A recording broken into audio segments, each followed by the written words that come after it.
예, 안녕하세요. 사랑합니다. 생활과 윤리 시간입니다. 예, 여러분들 이제 수능이 일주일도 안 남았습니다. 예, 날도 이제 겨울 추워지고 있습니다. 여러분 실내에서 자기주도 학습 열심히 하고 있죠? 예, 생활과 윤리도 차근차근 잘 준비해서 이번 2학기 2차 집필 잘 볼 수 있도록 예, 하시기 바랍니다. 시험 범위, 교과서와 특히 이 모의고사 2019년 11월, 2020년 11월, 그다음에 2020년 수능 기출 이렇게 60문제 꼭 잘 이해하고 넘어갈 수 있도록 부탁드리겠습니다. 그러면 오늘은 2020년 11월 고2 전국연합 학력평가 이어서 풀겠습니다. 14번입니다. 갑을 사상가들의 입장으로 가장 적절한 것을. 자, 그러면 이제 두 사상가가 누구인지, 갑과 을이 누구인지 먼저 알아야겠죠. 갑, 한 개인의 소유물은 취득과 이전, 넘겨주는 거죠. 에서의 정의의 원리 또는 불의의 교정의 원리. 자, 취득, 이전, 교정은 바로 잡는 거예요. 의해 그가 그 소유물에 대한 권리를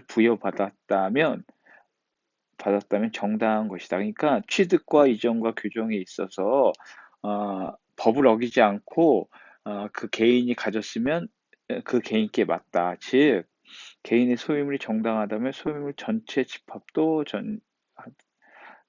개개인의 소유물이 정당하다면 소유물 전체의 집합도 정당하다. 이렇듯 어떤 한 개인이 굉장히 많이 갖고 예를 들면 뭐 100개를 갖고 어떤 한 개인은 10개를 가졌으면 이 전체도 법을 어기지 않는 한 어, 이상이 없다는 얘기예요. 그러니까 우리가 흔히 보면 뭐 100개를 가진 사람이 많이 갖고 10개를 가진 사람이 적게 가졌으니까 이제 분배를 해줘야 된다. 이런 거에 반대한다는 얘기예요. 즉 개인의 자유와 를 강조했던 갑은 여러분들 개인의 자유를 최대한 보장하자라고 하는 노직입니다.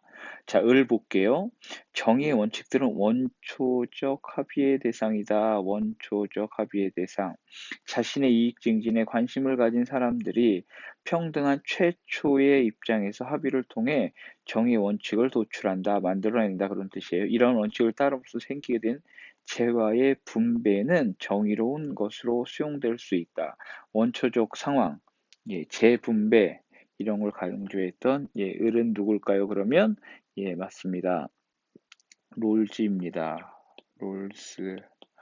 여러분들이 노직과 롤즈 두 사람의 공통점은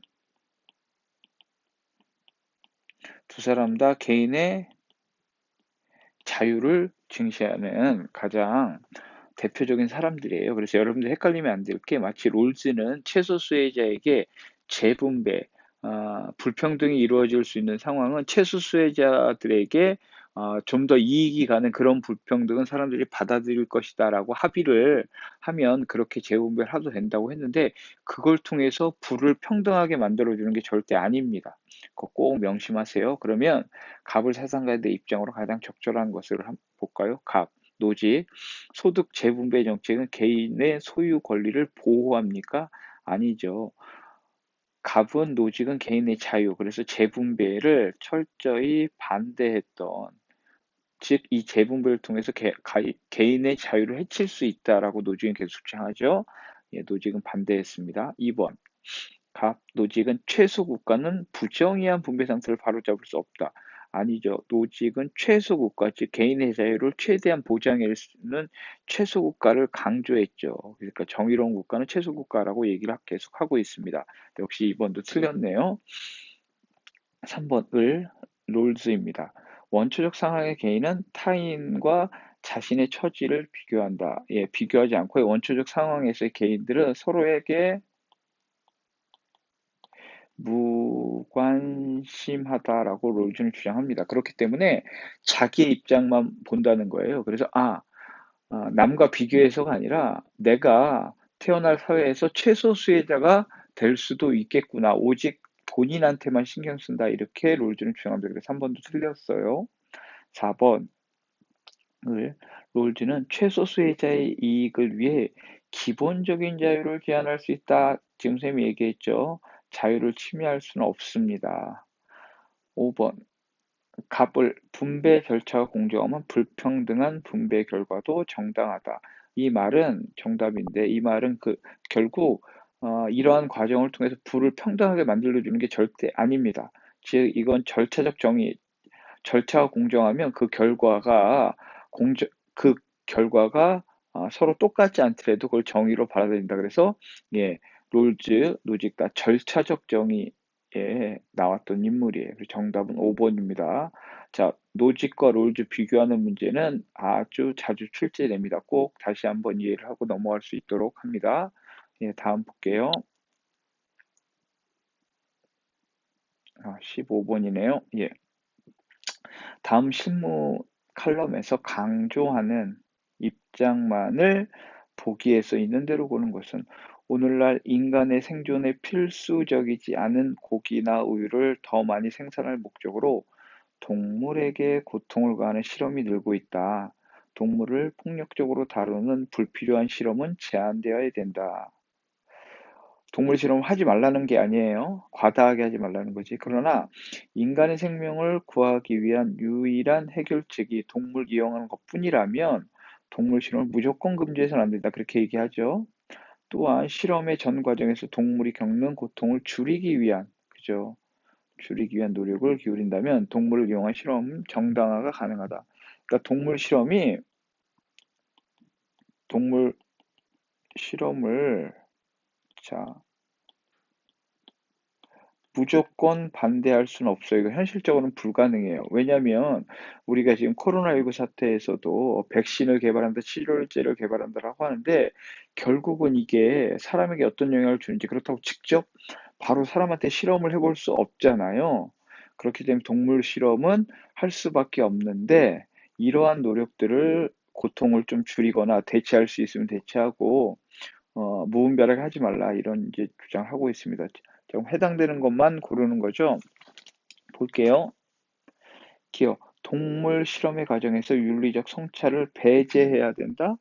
배제, 윤리적 성찰, 고통 같은 거 생각 안 하나요? 배제한다는 건 뺀다는 거예요. 아니죠. 윤리적 성찰을 꼭 생각해야지. 배제 틀렸네요. 기억은 아니네요. 니은 동물 실험에서 동물에게 가해지는 고통을 최소화해야 된다. 왜 분명히 얘기하죠? 예, 맞습니다. 동물 실험에 앞서 대체할 수 있는 방법을 우선 고려해야 한다. 맞습니다. 그래서 실제 이런 것들을 많이 연구하고 있어요. 맞고요. 리얼. 동물 실험이 주는 효과를 따져 실험의 정당성을 판단할 수 있다. 그죠? 굳이 효과가 없는데 그냥 죄 없는 동물 실험하는 건 안 되겠죠? 니은 디귿 리을을 맞아요. 정답은 5번입니다. 동물 실험. 자, 다음 16번 문제입니다. 자, 16번도 선생님이 모의고사 풀 때 강조하는 거죠. 형식에 주목해라. 왜? 이건 X, Y, Z축을 모두 다 읽어볼 수밖에 없어요. 어, 공부 잘한다라고 해서 시간을 빨리 풀 수 있는 문제가 아니에요. 다 읽고 천천히 풀어야 정확히 풀 수 있습니다. 그럼 볼게요. 가의 입장에 비해 나 입장이 갖는 상대적, 그러니까 나의 특징을 그림에 기억문제, 그럼 이제 가와 나가 뭔지 봅시다. 윤리학은 도덕적 행위에 대한 이론적 분석, 정당화, 현실 윤리 문제에 대해 해결 토대를 제공하기 위해서 이론을 세운다. 이거 윤리학의 구분해서 나오는, 자, 이론 윤리를 설명하고 있습니다. 자, 나를 볼게요. 윤리학은 도덕적 신념을 표현할 때 사용되는 용어들의 의미를 탐구하고 윤리학의 학문적 성립 가능성을 도덕에 쓰이는 언어를 분석하죠. 언어 분석. 무슨 윤리학? 예, 맞습니다. 메타 윤리학. 자, 이렇게 윤리를 구분하는 문제를 예, 이렇게 형식을 빌어서 냈네요. 그럼 볼게요. 이제 X축. 보편적인 도덕 규범의 정립을 윤리학의 핵심 목표로 삼는 정도. 자, 이 정도는 어, 지금 메타 윤리학의 특징을 해야 돼. 메타 윤리학의 용어를 왜 분석해요? 윤리학을 학문으로서 더 공고히 하기 위해서잖아요. 그러니까 X축은 당연히 뭘까요? 예, X축. X축은 보편적인 도덕 규범의 정립. 도덕 규범의 정립은 이론 윤리학이 훨씬 높겠죠. 아, 윤리학 메타 윤리학은 윤리학에 쓰이는 언어를 분석해서 이게 학문으로서 이론이 가능한가? 근데 규범 정립이 아니에요.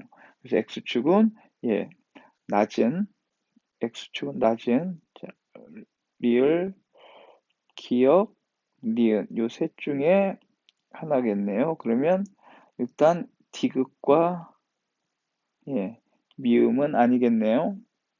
디귿과 미음은 아닙니다. 이렇게 하나씩 제해가야 돼요. 자, 그럼 또 봅시다. Y.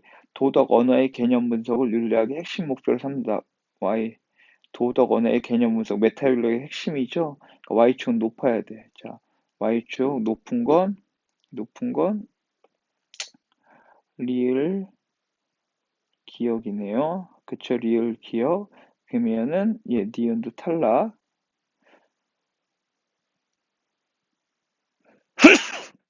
죄송합니다. 마지막 이제 Z축.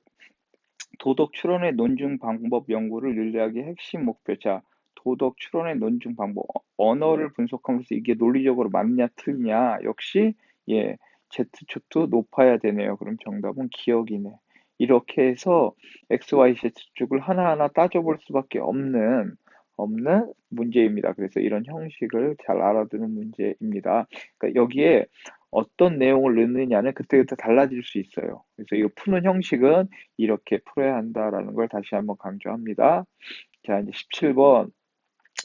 다음 사상에서 강조하는 입장만을 보기에서 있는 대로 자, 효가 나왔네. 효란 부모를 공경하고 봉양하는 거다. 봉양은 잘 보살피는 거예요. 맛있는 것도 어, 대접하고 잠자리도 살펴드리고 이런 게 이제 다 봉양인 거죠. 잘못된 길로 들어선 부모를 올바른 길로 가게 하지 않고 봉양하는 거에만 그친다면 효를, 즉 부모가 잘못된 길로 가면 자식으로서 거기에다 직언이라고 하죠. 조언을 하는 것도 진정한 효다 이렇게 얘기를 합니다. 두 번째, 부모에게 물려받은 몸으로 행동하면서 경자예요. 하지 않으면 안 된다. 만약 친구를 대하면서 공경함이 없으면 그 잘못은 부모에게 돌아간 일을 효라고 합시다. 그래서 부모를 욕되게 하지 말라라고 하는 말이 이건데 역시 이것도 남에게 욕먹는 건 그리고 부모님을 욕되게 하는 거다라고 해서 이제 17번은 효도에 대해서 얘기하네요. 효도. 올바른 효도. 기억. 부모의 잘못에 대해 간언, 아까 얘기했죠? 하는 것은 자식의 도리에 어긋난다. 아니요, 할 수 있다라고 얘기했어요. 틀렸네요. 니은. 사회적 관계에서 타인을 존중하는 것은 효의 실천 방법 당연이겠죠. 디귿. 자신의 언행을 바르게 하는 것은 부모에 대한 공경과 무관해? 아니죠. 연관이 되어 있죠. 부모에 대한 존경 없이 물질적 봉용을 허용하면 안 된다. 당연하겠죠? 니은, 리을.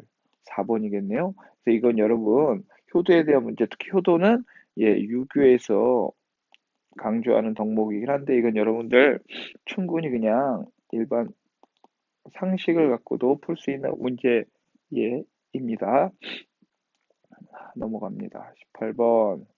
다음을 주장한 사상가의 입장만을 모두 체크를 한 학생은 자, 모든 사회 집단은 개인과 비교할 때 이기적인 충동을 억제할 만한 능력이 극히 부족하여 사회 집단 간의 갈등은 합리적 공고 선이지만 해결되지 않는다. 따라 사회 통합을 유지하기 위해서는 불가피하게 강제력을 사용할 수밖에 없다. 자, 여러분, 이 내용은 자, 개인의 도덕성, 사회의 자, 개인의 도덕성에 비해 사회의 도덕성이 현저히 떨어질 수 있다라고 했습니다. 그래서 아무리 착한 개인들이 모여도 집단을 이루는 그 사회의 도덕성은 떨어질 수밖에 없다. 누가 얘기했죠? 니부어. 그래서 특히 이제 강제력을 사용해서라도 어떤 집단의 도덕성 이런 걸 강조했죠. 예, 니부어. 자, 그럼 봅시다. 음, 사회 정의를 실현하기 위해서는 강제력을 사용할 수 있다고 했잖아요. 이게 맞죠? 그러니까 갑, 을, 정 세 명이네요. 갑을 병 아니고 무도 아니고 그다음 개인 간의 관계에서 인간은 이타심을 발휘할 수 당연히 있죠. 당연히 있죠. 그러면 무는 아까 떨어졌으니까 정, 갑, 을도 떨어지겠네요. 집단 간의 문제는 도덕적 설득만으로 해결할 수 있다? 만약에 그렇다라고 하면 강제력을 동원할 필요가 없죠. 틀렸네요. 갑정, 갑정 계속 끝까지 읽어야겠네요. 도덕적 개인도 집단의 이익을 위해 비도덕적으로 할 수 있다. 그래서 예, 니부어의 핵심 어, 집단의 도덕성이 개인의 도덕성 현저히 떨어질 수 있다. 이걸 얘기하는 거죠. 예, 그래서 이건 맞습니다. 정.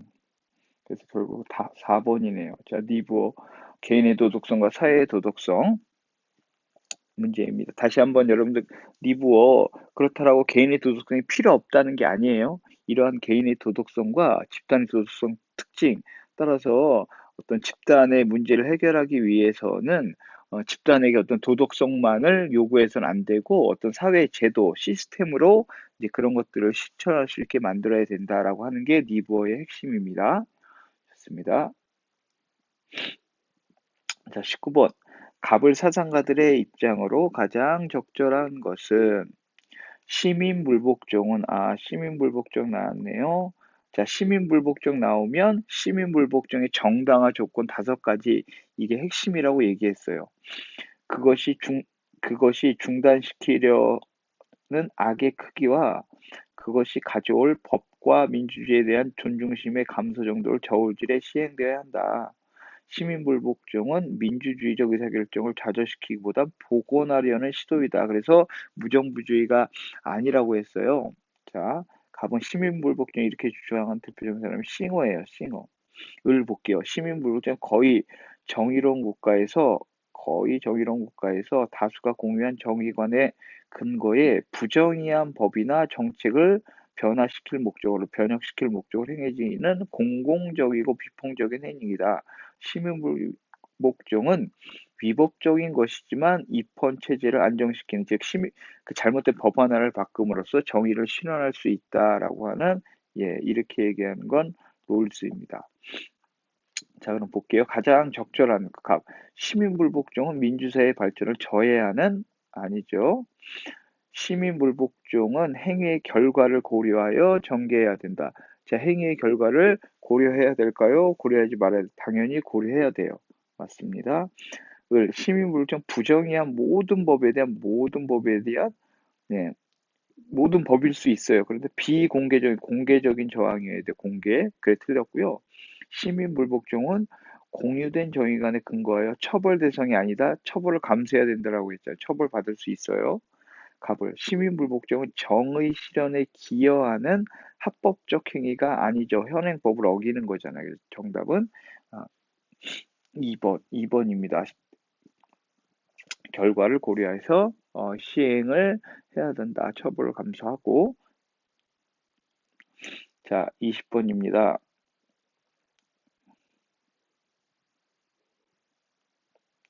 다음을 주장한 사상가의 입장에서 문제상 A에게 해줄 수 있는 조언으로 가장 적절한 것은 도덕은 그 자체로 숭고하므로 다른 어떤 것의 수단이 될 수 없다. 따라서 동정심이나 자신의 이익을 추구하는 욕구에서 비롯된 행위는 도덕적 가치가 없다. 오직 오직 오직 어떤 행위가 옳다는 이유만으로 그 행위를 실천하는 의지만이 도덕적 행위다. 이러한 생각을 갖고 도덕을 뭐로 느껴라? 의무로 느끼고 무조건적인 명령으로 느껴서 행동하라. 누굽니까? 예, 칸트죠. 자, 칸트. 칸트의 입장에서 A 상황에서 뭐하는 용돈으로 새 운동화를 살까 아니면 폭우로 피해 입은 이웃에게 기부를 할까? 이게 지금 A가 이 사람인데 여기에 칸트가 이제 조언을 하면 예, 어떤 조언을 할 수 있을까 볼게요. 자신의 경향성을 극복하고 선의지에 따라 기부를 한다. 선의지, 무조건적인 명령. 즉 뭐냐면 이 학생이 느끼는 용돈 새 운동화 살까? 옷 살까? 이건 본인의 개인적인 뜻이잖아요. 근데 도덕은 이렇게 해서는 안 된다라고 얘기했어. 칸트는 무조건적인. 내가 하고 싶으면 하고 하기 싫으면 안 하고. 엄마 이번 시험에 100점 맞으면 아이폰 사줘. 이런 건 도덕적인 명령이 아니라고 했습니다. 그냥 인간이라고 하면 무조건 지켜야 될 명령. 뭐 때문에? 선의지로. 그래서 자신의 경향성이나 환경 이런 거 생각하지 말라고 했어요. 1번이네요. 기부 행위를 통해 얻을 수 있는 쾌락을 계산하여 행동한다. 이건 예, 공리주의에서나 이렇게 얘기를 하겠죠. 이웃을 돕는 기부 행위가 가져올 사회적 효용 역시 공리주의예요. 공동체의 유덕한 품성, 예, 이거는 덕윤리에서 강조하는 거겠죠. 5번, 동정심에서 비롯한 기부행위는 그 자체 옳다는 점을 동정심. 동정심은 이제 뭐 흉 같은 사람 강조했는데 어쨌든 칸트가 주장한 핵심은 선의지에 따라 무조건적인 명령으로 시행하라. 정답은 1번입니다. 자, 이렇게 해서 우리 이제 2020년 11월 모의고사 여러분들 다 풀었어요. 아직 이제 올해 보니 11월 1등급이 약 48점으로 예상하는데 아직 결과는 안 나온 걸로 알고 있습니다. 중요한 건 여러분 이 문제 20번 풀어서 내가 몇 점 받았다. 뭐 1등급이 A등급 그보다 더 중요한 건 뭐냐? 이 20문제를 내가 정확히 다 이해하고 있느냐 이게 가장 핵심이에요. 여기서 이해했다라고 하는 건 내가 진짜로 이 내용을 완벽히 알아서 풀었는지 아니면 뭐 절반만 알아서 풀었는지 찍어서 맞았는지 이거를 일일이 확인을 해야 돼요. 그래야 여러분들 이 푼 문제 똑같이 절대 안 나오겠죠? 뭐 내년 수능에서도 마찬가지고 이번 지필평가에서도 마찬가지고 그러니까 여러분들 이해를 어떻게 하고 있느냐 이게 핵심인 거예요. 그래서 다시 한번 1번부터 찬찬히 여러분들 다시 한번 설명을 듣고 풀어보고 완벽히 이해할 수 있도록 합니다. 예, 오늘 수업은 이걸로 마치고요. 질문 있는 사람들은 예, 그 공지되어 있는 그 단톡방에 올려주시면 감사하겠습니다. 여러분 건강히 잘 지내세요. 안녕.